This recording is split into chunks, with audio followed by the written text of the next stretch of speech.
Okay, it's almost time.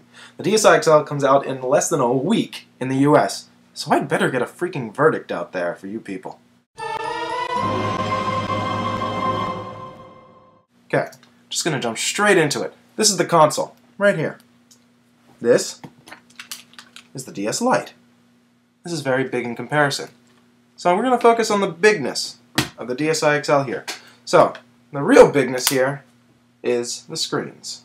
Now, if you saw my quick rundown of the DSi XL before, you can click the link right there to go to it, then you heard my first opinions of the screens and what they're like and how they work and all that, yada yada yada. So I want to just talk real quickly about what that means, technologically. So, in the years that technology has advanced, so far as we've been advancing technology, screens have become progressively larger while also becoming more progressively high resolution. We call this an increase in something called pixel density. Pixel density is the ratio of the number of dots, or pixels, on your screen to the size of the screen.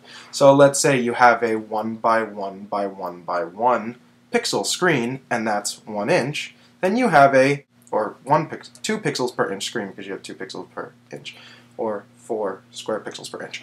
So, what normally happens is when a company decides to make something with a bigger screen, they also correspondingly add more pixels so that you get higher resolution so that the display keeps its crispness, so that things don't look blocky or pixelated or whatnot. Nintendo is doing something rather the opposite of that with their little marvel here. They are making the screens bigger, but they're keeping the resolution the same. So, for example, when you played a Genesis game back on your old Sega Genesis, like Sonic the Hedgehog, it was probably about this size for comparison. And when you played Ocarina of Time on your N64, it was probably about this size. When you're playing a game on your DS, no matter what DS you're using, it's about this size. So here's the Genesis, and then here's your DS. So, a Genesis game won't fit on your DS. That's weird, right? You'd think that this hardware would be more powerful, so you'd be able to have a higher resolution screen so that all your games, even Genesis games, would be able to fit on your DS.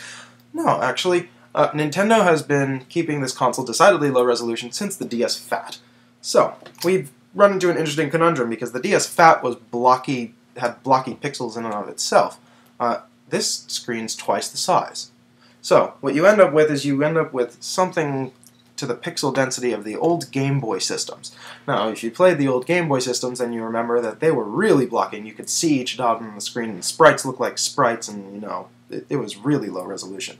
And even with the Game Boy series, Nintendo upped the resolution every time. So from the Game Boy to the Game Boy Color, the resolution, actually no, the resolution stayed the same there. But from the Game Boy Color to the Game Boy Advance, the resolution got greater, and the screen size got larger. And then from the Game Boy Advance to the DS, the resolution got greater and the screens got larger. So there was a slightly higher pixel density in each one. So with this, there's just a complete opposite trend, even in the industry, even with things like Apple. So here's my iPhone, and it's got a ridiculously high pixel density, and the combined resolution of both the screens here probably doesn't match the resolution of the single screen here, which just gives you an idea for how small these games really are, even though the screens are big. But that's not what this is really about, because for the less techie people out there, they probably don't care. So, are you one of those people? And in the end, that is what will decide whether or not you buy one of these consoles, or whether or not you stick to this. So, let's figure out whether or not you're one of those people, shall we? Now, the big merit of these screens, in comparison to these screens, is only one thing, and that is pixel density. So, if you want a crisper screen, you get this one, and if you want a bigger screen, you get this one, because you're sacrificing crispness with this one because it's got the same resolution, but you're getting crispness with this because the screens are smaller and they're the same resolution. So, the merits of this big screen, it's huge.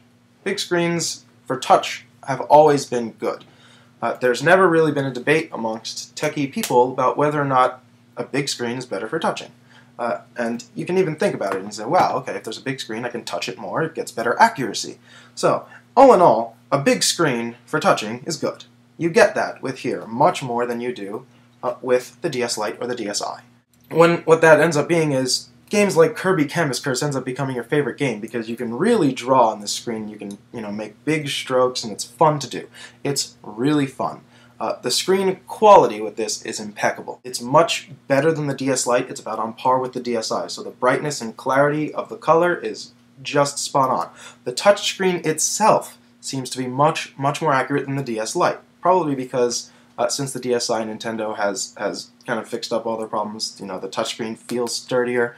A lot of things since the DS Lite have changed in terms of quality. So you get a much better build quality, you get a much better touchscreen, and you get a bigger screen to boot. So your choice should really be between the DSi or the DSi XL, unless you're really pining for Game Boy Advance games. With huge screens like this, you end up with more immersive gaming. Really, what that means is that these screens just look like a window into the world. You open up the game and you can't really tell right now, but you open up the game and it's like you're really there. And that's kind of hard to imagine given that the games are the same resolution and they're still the blocky, like pre-N64 style 2D, 3D games that have been coming out. But even then, it feels like something special is happening there because it's just so big and in your face that it feels like this blocky game world is just coming out at you. And I think it's kind of hard to put one in your hands and then see anything different. Now, the DSi XL still needs high resolution. Nintendo is starting to get to the point where if they don't increase the resolution of this thing, they can't make the screens any bigger without really hurting the quality of their games. I think they found what really is like just the right balance between this game is really fun to play on these huge screens and holy crap, this game's really blocky and I don't want to play this. So if they increase it anymore, I would have said this is not bearable. You can't play it on this screen because this is way too blocky. But after like hours and hours and days of playing with it, I really just forgot. I just completely forgot and I wouldn't be going back to the DS Lite. But it needs higher resolution for many reasons because it's got to continue the industry trend of higher pixel density and bigger screens. Now Nintendo has kind of still strayed away from that with the Wii and with all their consoles, and some might be worried that they won't increase the resolution for the DS2, maybe to save money or to reduce the cost of the console. Chances are they will increase the resolution with the DS2, so I'm really looking forward to seeing what happens there, because if they don't increase the resolution, then I don't know, it just seems silly, doesn't it? It seems ridiculously silly. So they should, and they probably will, so we can bet on it.